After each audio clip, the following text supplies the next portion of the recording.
Thank you, Honorable John Matthew. First, I want to welcome you to this press conference. We are here gathered as members of the Democratic for the Citizens Party. We have leaders from across the country, and we'd like to issue the statement as follows. We, the DCP, we wish to address ourselves to the nation of Kenya and the patriotic citizens of our beloved country as follows.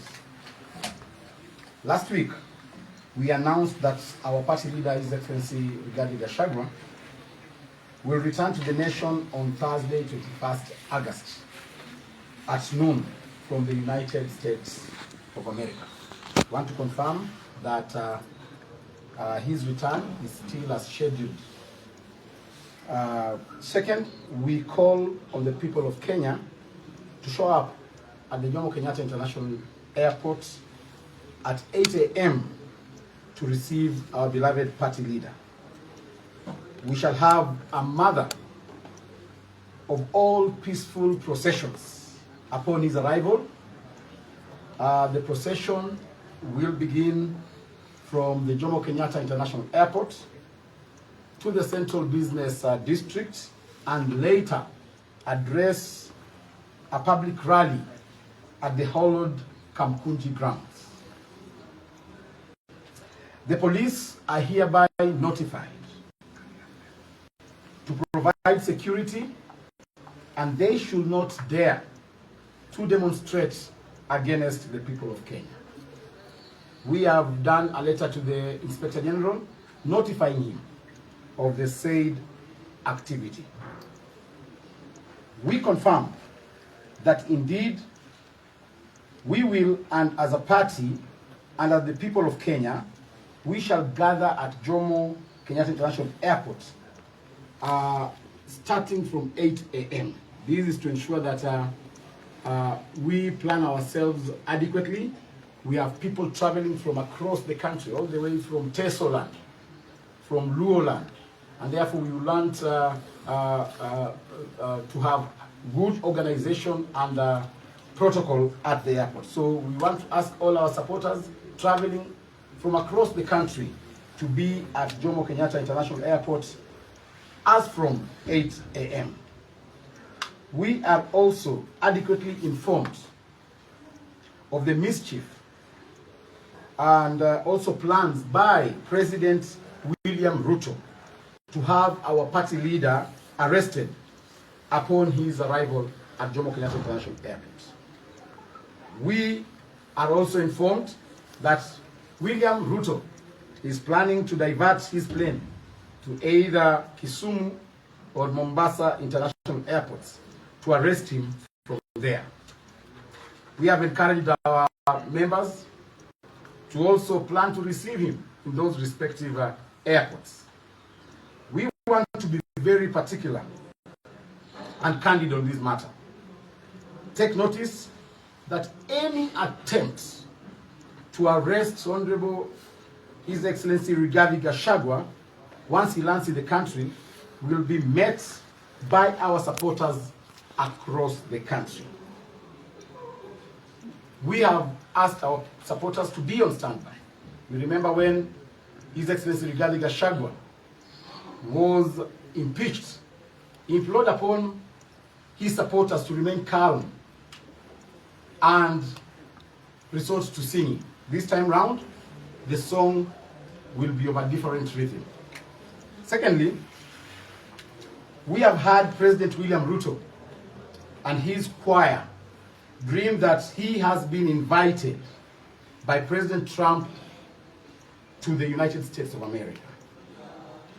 Mr. Ruto, on your address to the 80th session of the United Nations General Assembly, under the theme, Better Together, 80 years and more for peace, development, and human rights. President Ruto, what are you going to address the UNGA looking at this year's theme and the UN principles? Is it about extrajudicial killings, abductions, forced disappearances, rapid support forces of Sudan, corruption, illegal gold trade, or illegal detentions.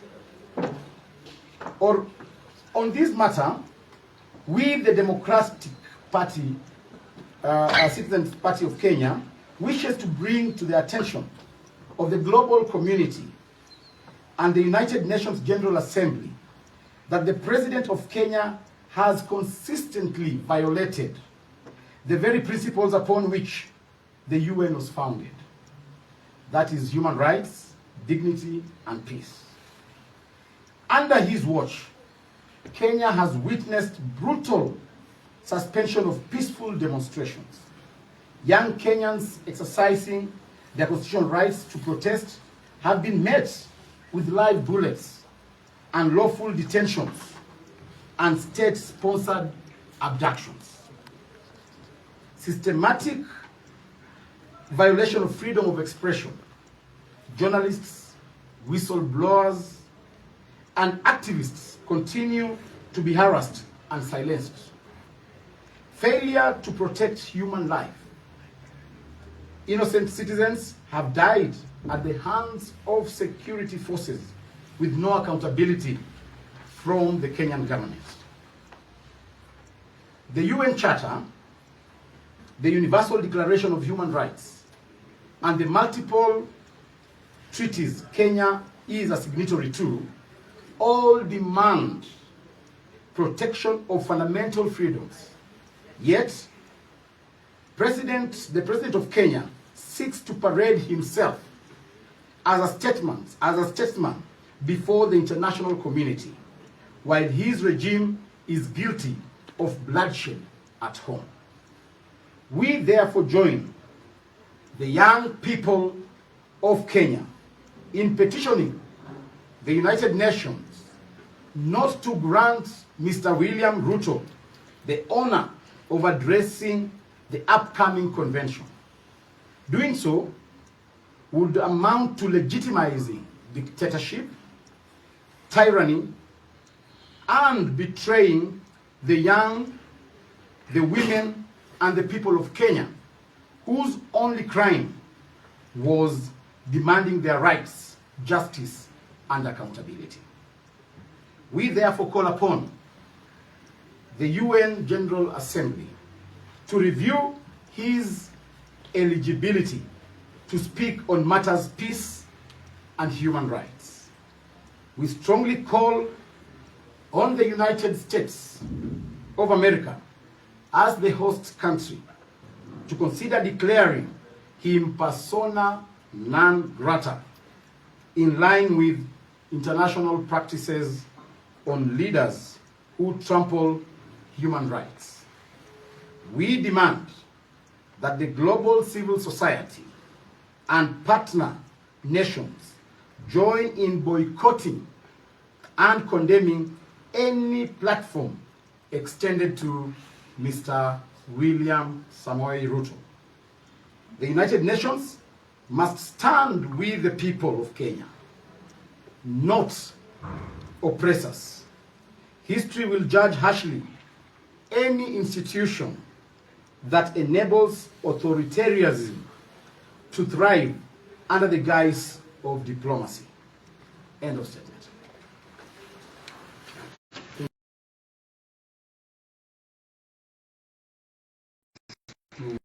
What's there as transpired. So today we are highlighting the coming of a king. Yeah.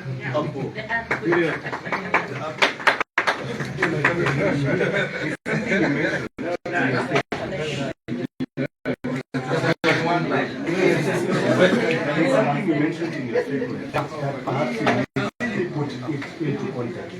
That's not about dancing it or rather singing to another.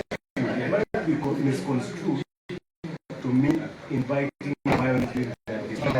No, we have highlighted peaceful. So